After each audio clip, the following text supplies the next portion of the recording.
The morning sun cast long shadows across the cobblestone streets of London as Sergeant David Thompson adjusted his military beret one final time. At 34 years old, he had spent more than half his adult life serving in the British Army, and today felt particularly special. The weight of his dress uniform felt familiar and comforting against his shoulders, each crease perfectly pressed, each button polished to perfection.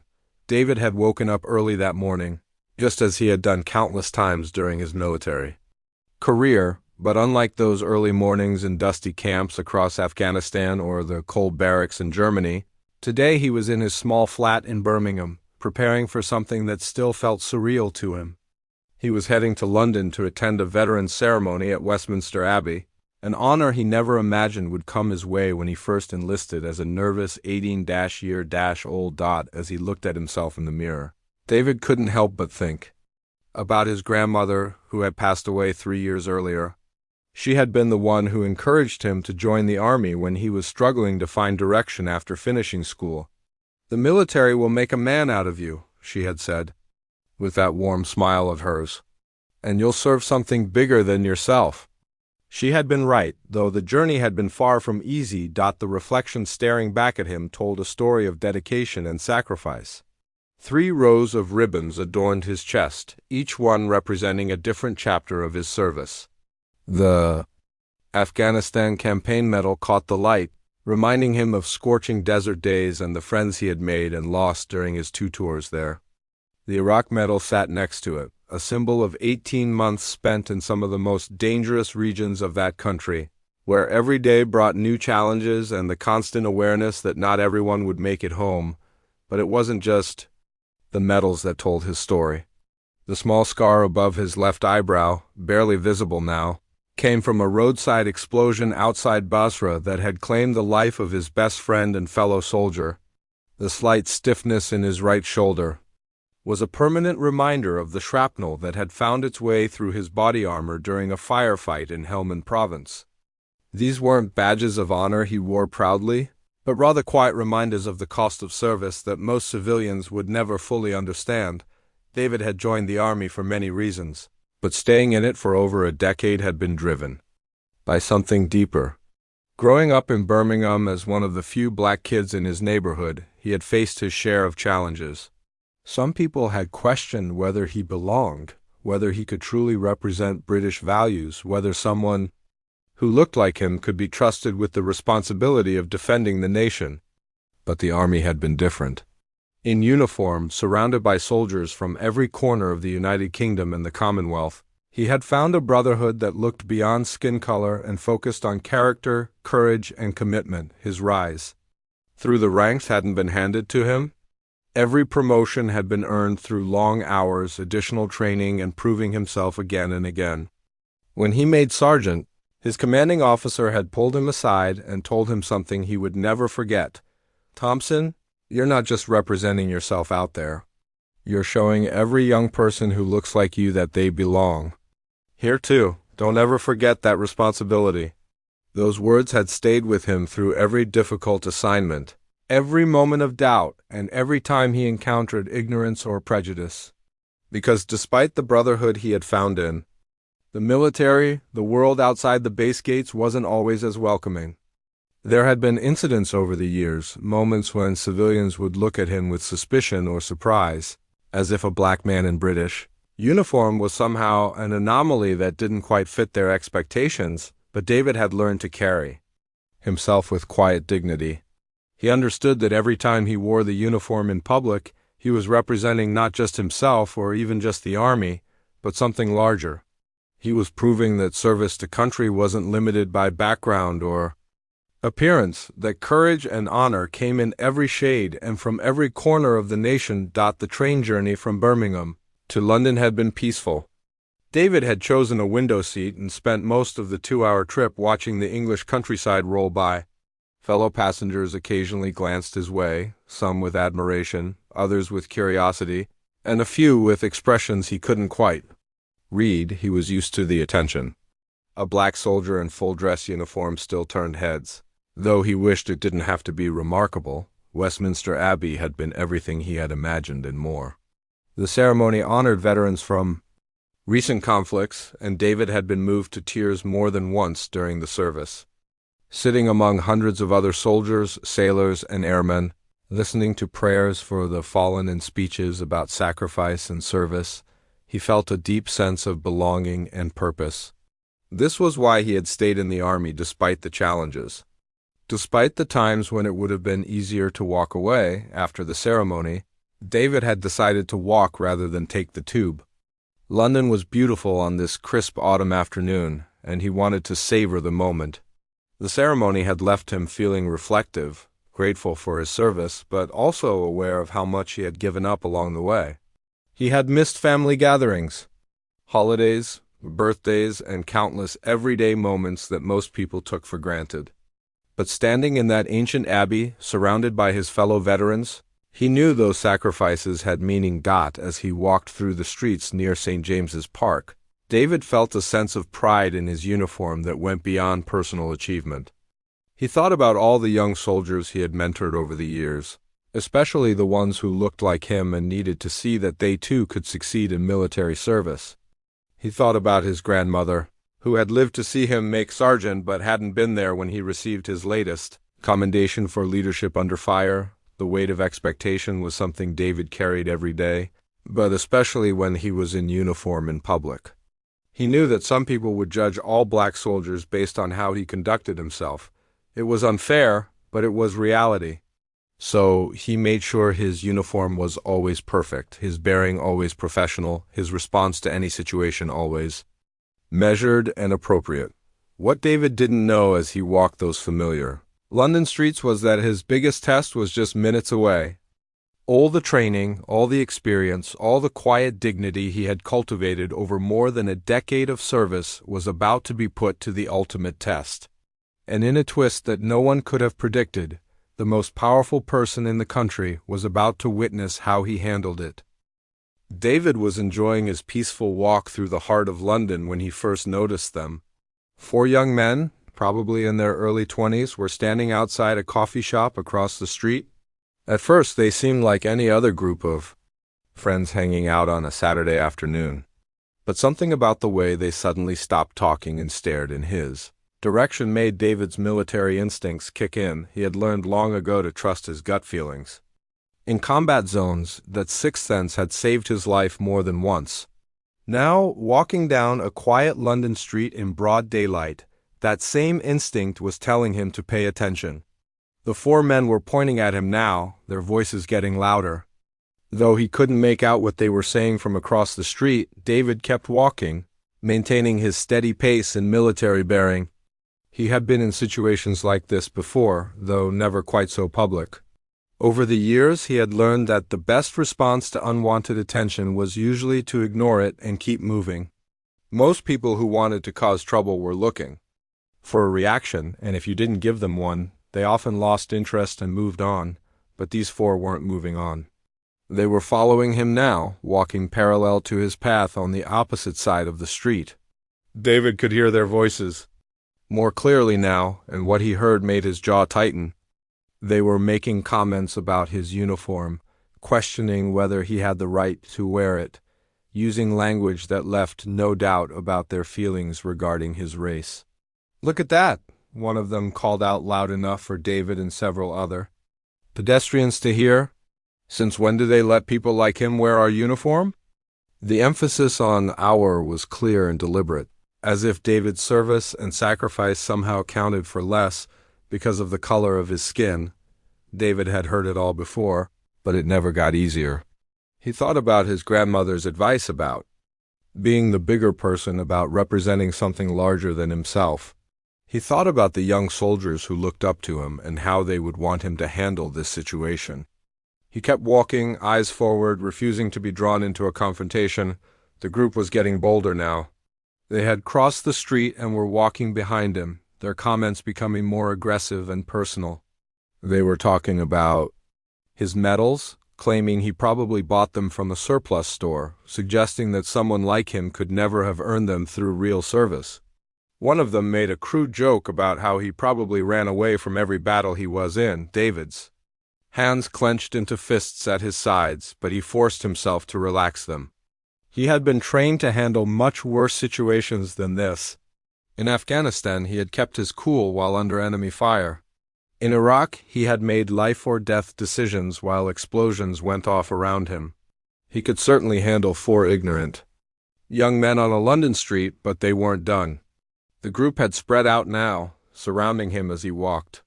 One of them, a tall kid with bleached hair, stepped directly in front of David, forcing him to stop. "Excuse me," David said politely, trying to step around him. "I'd like to get by." "I bet you would," the kid sneered. "But first, why don't you explain to us where you really got that uniform?" "Because I'm having a hard time believing someone like you actually earned it." The other 3 had closed in now, forming a loose circle around David. He could see curious onlookers starting to take notice, some stopping to watch, others quickly walking away to avoid getting involved.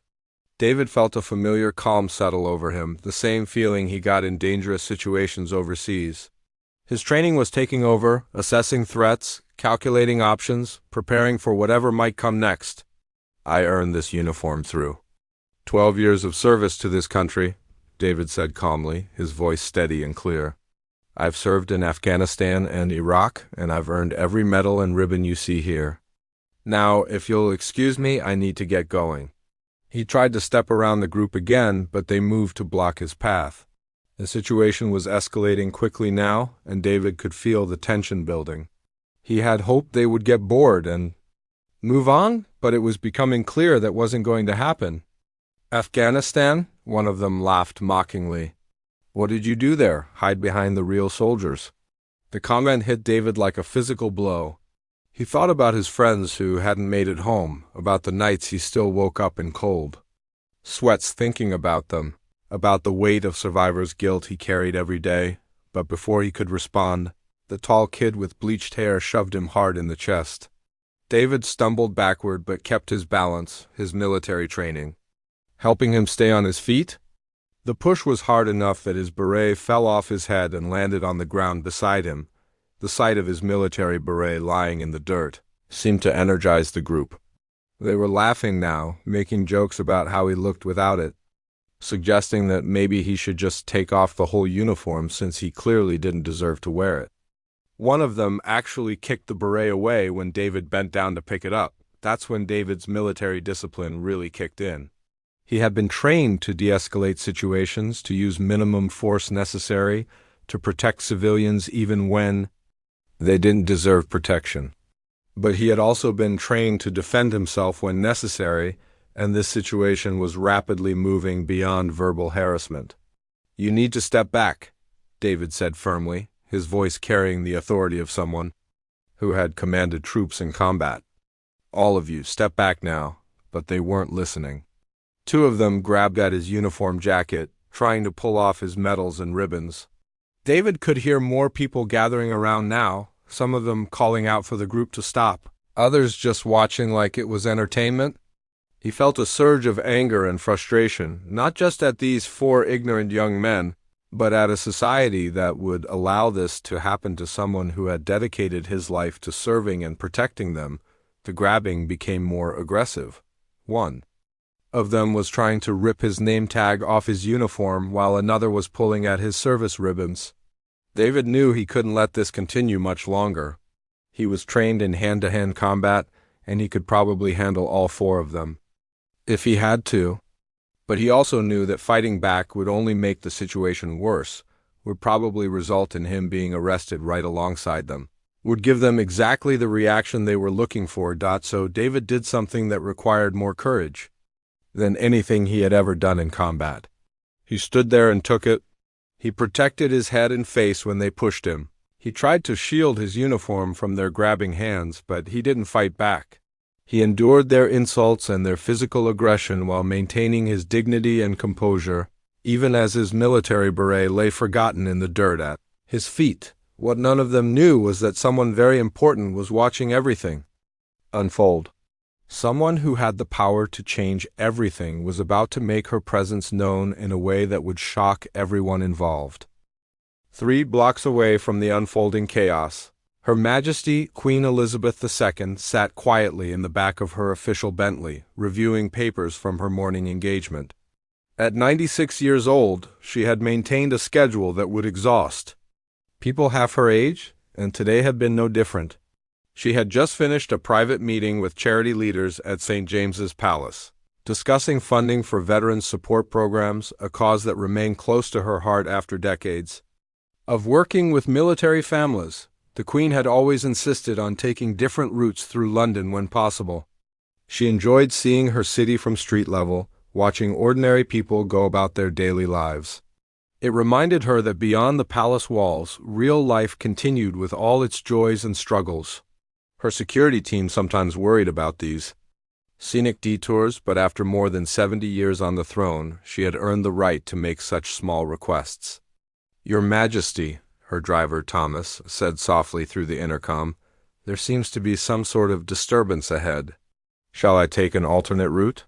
The Queen looked up from her papers and peered through the tinted window. Traffic had slowed to a crawl, and she could see people gathering on the sidewalk ahead. Her first instinct was to agree with Thomas and avoid whatever was causing the commotion. She had learned long ago that crowds could be unpredictable, and her security detail preferred to keep her away from unplanned situations, but something made her pause. Through the crowd she caught a glimpse of military uniform. The distinctive pattern and colors were unmistakable to someone who had spent her entire adult life as Commander-in-Chief of the British Armed Forces. She had reviewed thousands of troops, attended countless military ceremonies, and had developed an eye for military bearing that few civilians possessed. "Wait," she said, leaning forward slightly to get a better view. "What exactly is happening there?" Her personal protection officer, Inspector Williams, was already speaking into his radio, getting updates from the advance team. "It appears to be some sort of altercation involving a soldier, Your Majesty. Local police have been notified." The Queen's expression hardened. Throughout her reign, she had maintained an unwavering respect for the military. These were her soldiers, sailors, and airmen. They served under her commission, swore allegiance to her crown, and put their lives on the line for the country she represented.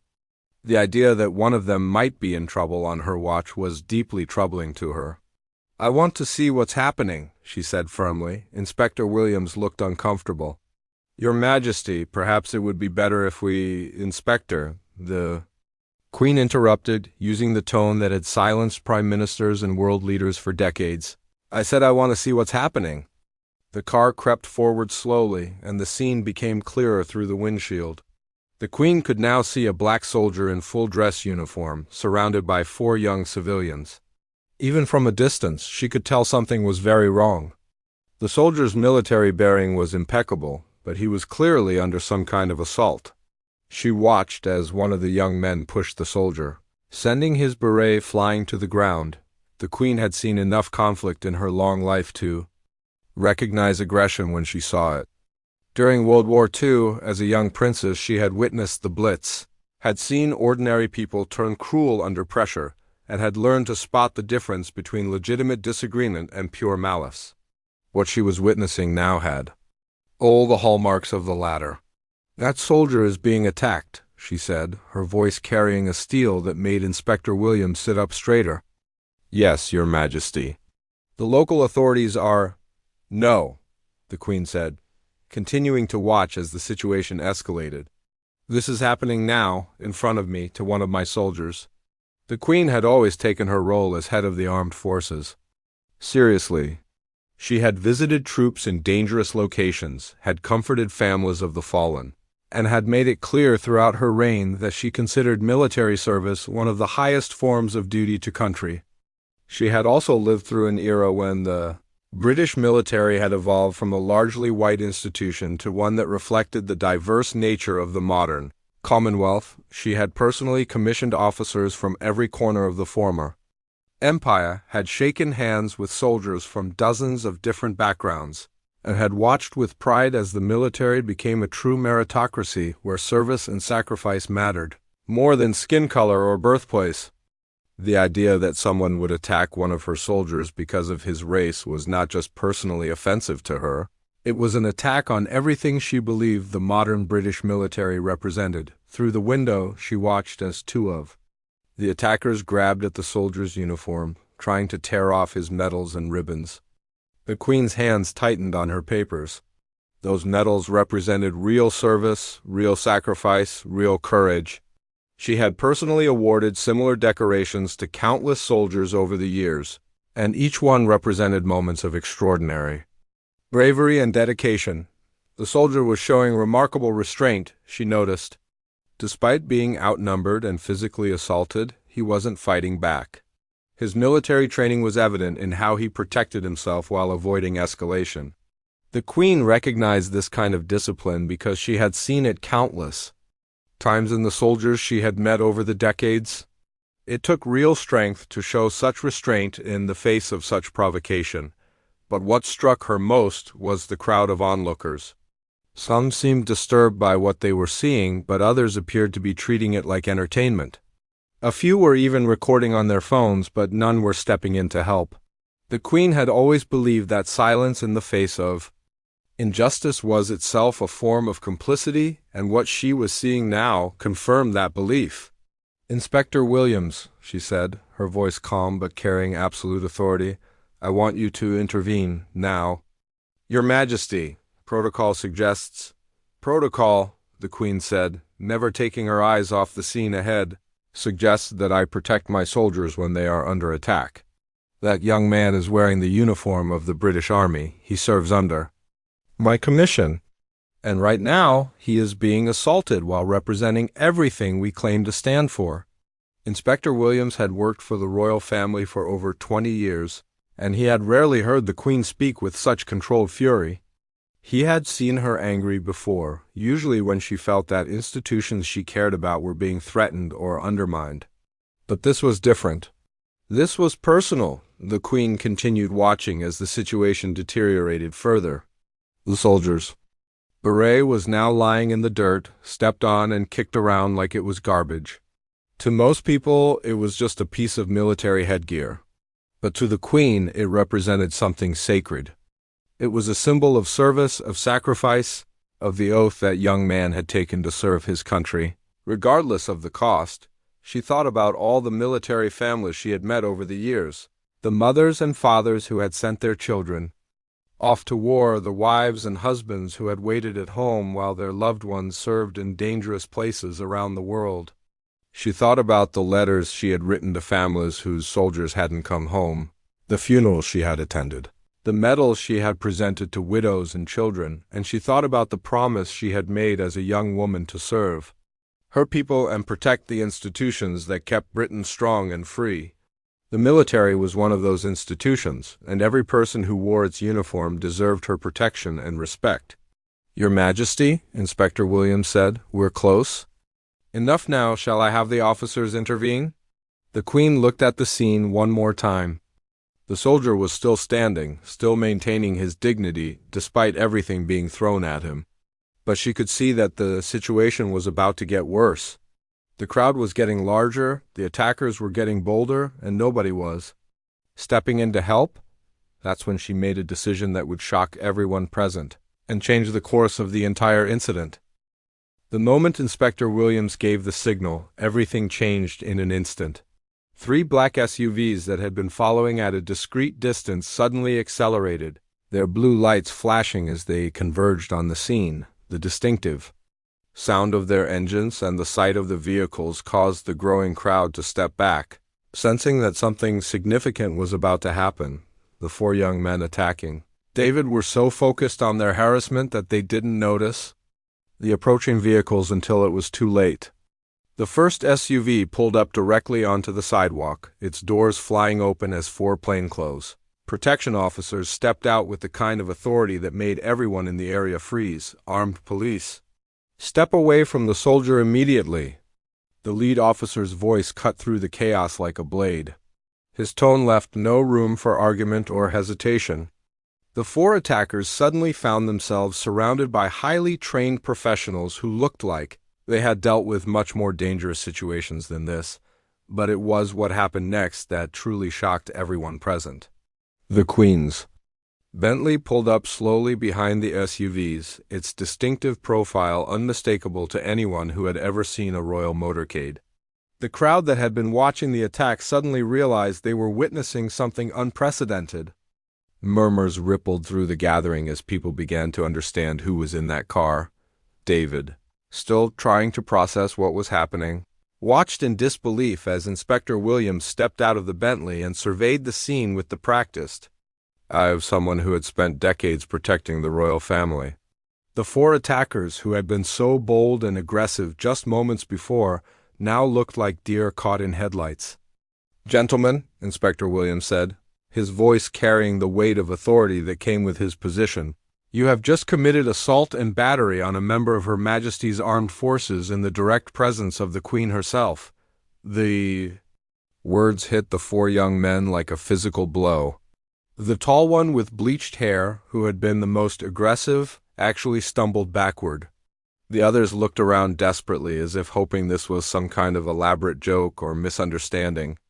But the sight of the royal standard flying from the Bentley's antenna made it clear that this was very real. David stood there, still in shock, trying to process what was happening. In all his years of military service, through all the dangerous situations he had faced, he had never imagined anything like this. The Queen of England had personally witnessed his humiliation and had intervened on his behalf. It felt surreal, like something out of a movie rather than real life. Inspector Williams turned to David, his expression softening slightly. "Sergeant Thompson, are you injured? Do you require medical attention?" David shook his head, still struggling to find his voice. "No, sir, I'm fine. I can't believe this is happening." "Well, believe it," Inspector Williams said firmly. "Her Majesty witnessed the entire incident from her vehicle. She specifically requested that we intervene because, in her words, you are one of her soldiers and you were being attacked while representing the crown." The four attackers were being separated now, each one flanked by protection officers. They were no longer the confident, aggressive young men who had felt emboldened to attack a soldier in broad daylight.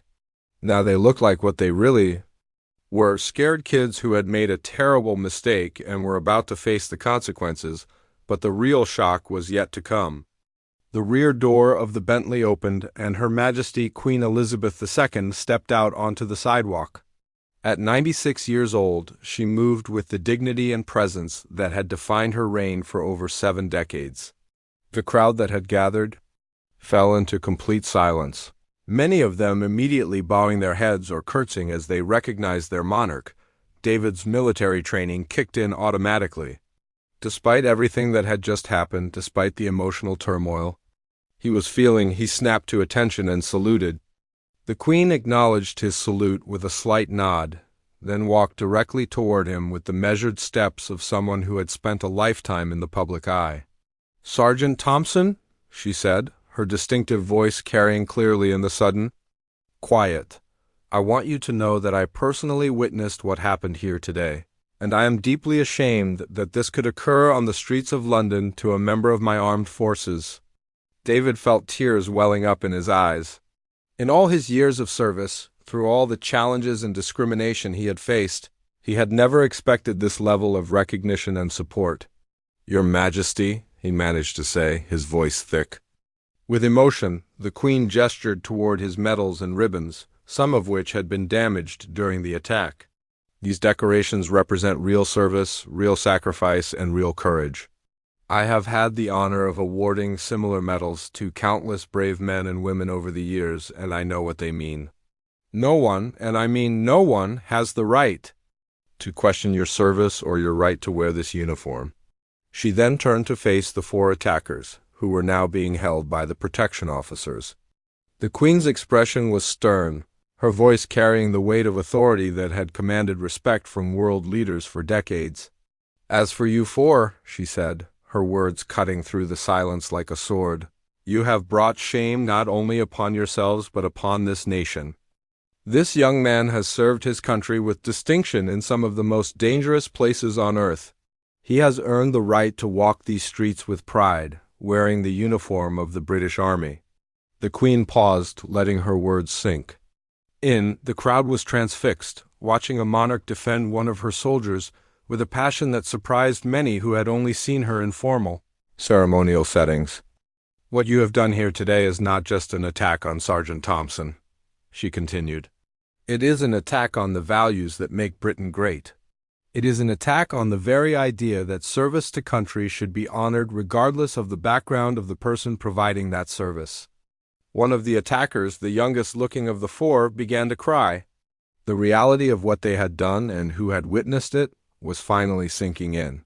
They had attacked a decorated war veteran in front of the Queen of England.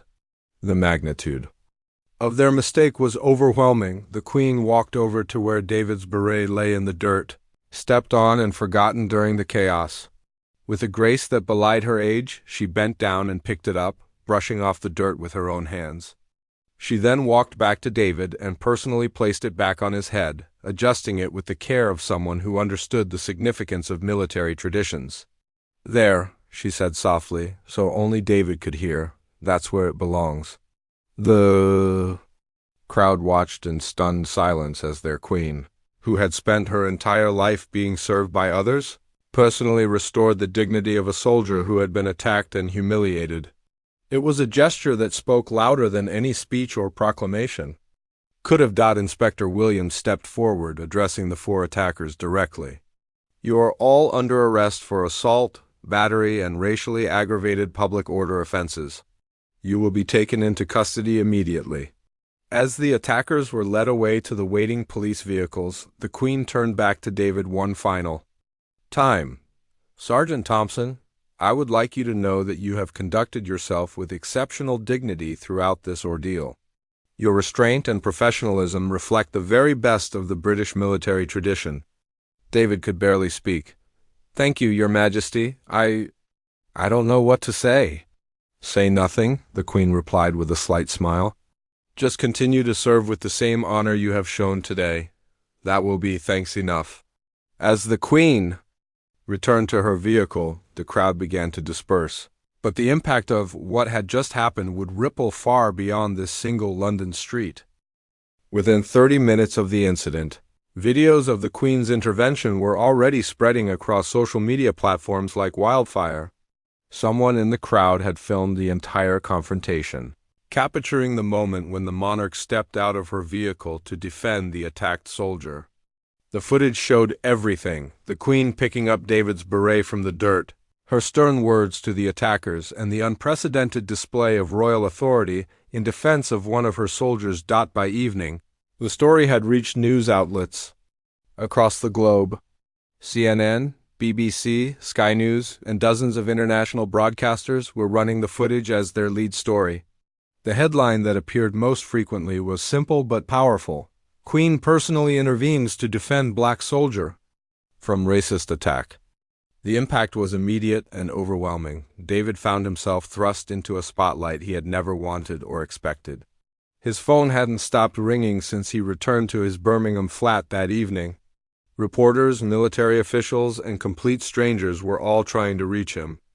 The Army had assigned him a media liaison officer to help handle the flood of interview requests.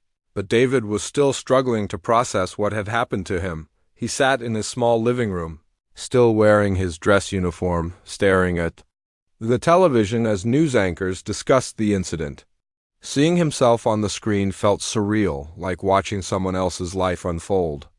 The footage showed him standing with remarkable composure as he was being attacked, never raising a hand in anger, never losing his military bearing even as his uniform was being torn at and his beret thrown to the ground. Meanwhile, in police custody, the four attackers were facing a reality they had never imagined. Ryan Mitchell, the tall one with bleached hair who had been the most aggressive, sat in his cell staring at the wall. At 23, he had thought he was just having some fun, showing off for his friends, putting someone he saw as different in their place. He had never considered that his actions might have consequences beyond the moment. The other three, Connor Hayes, Bradley Watson, and Luke Patterson, were in similar states of shock. They had all grown up in the same neighborhood, attended the same schools, and shared similar views about who belonged in British society and who didn't. None of them had ever seriously questioned these beliefs until they found themselves under arrest for attacking a decorated war veteran in front of the Queen of England. The legal proceedings moved swiftly. The Crown Prosecution Service fast-tracked the case, citing the serious nature of the charges and the high-profile circumstances. Within a week, all four were charged with assault, battery, and racially aggravated public order offenses. The evidence was overwhelming: multiple witnesses, clear video footage, and the personal testimony of Her Majesty herself, though royal.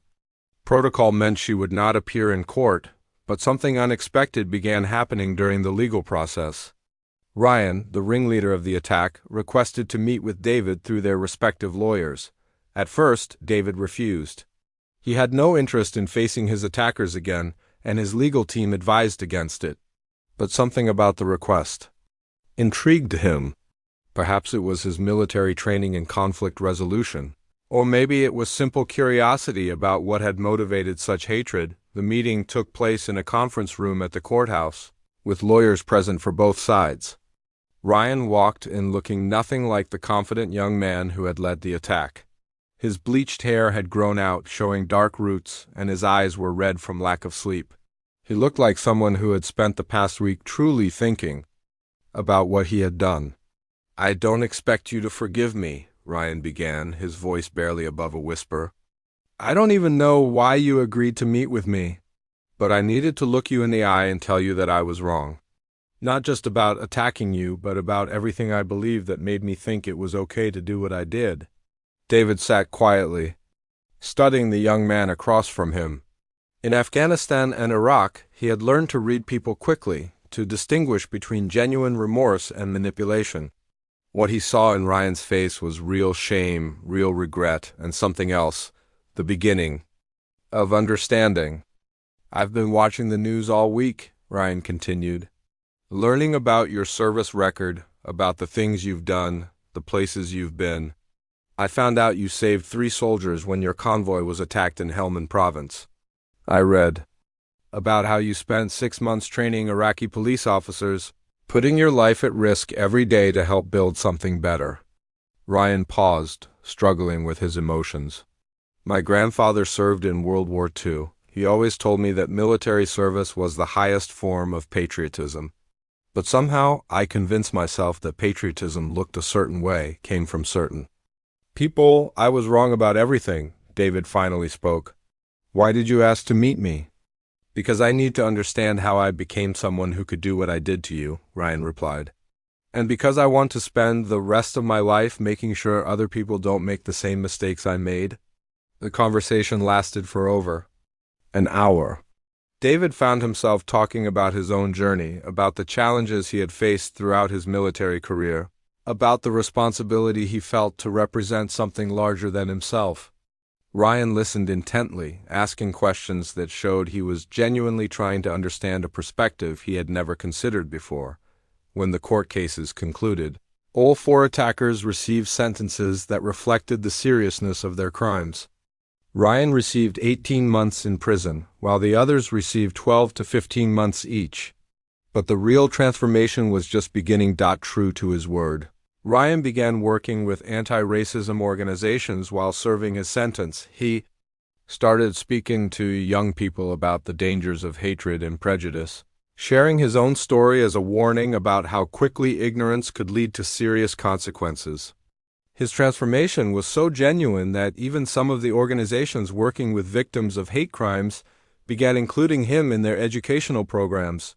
Connor and Bradley also began their own journeys of change. They started reading about military history, learning about the contributions of soldiers from all backgrounds to British military traditions.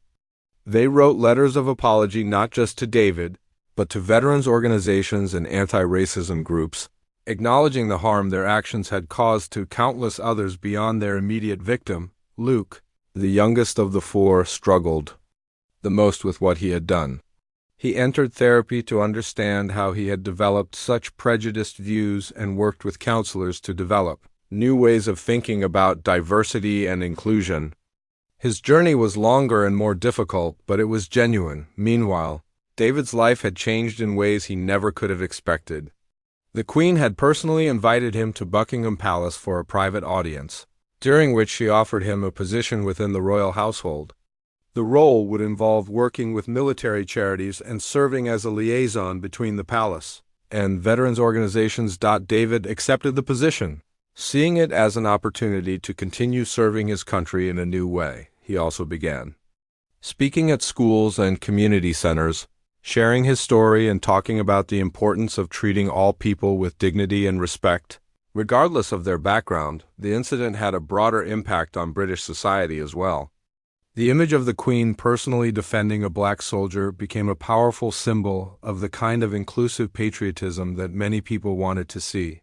It sparked conversations about racism in modern Britain, about the diverse nature of military service, and about the responsibility all citizens had to stand up against injustice. 6 months after the attack, David received an unexpected letter. It was from Ryan, who was nearing the end of his prison sentence. The letter was simple but heartfelt. "Thank you for showing me what real strength looks like. I hope to spend the rest of my life trying to earn the kind of respect you naturally command." David never responded to the letter, but he kept it.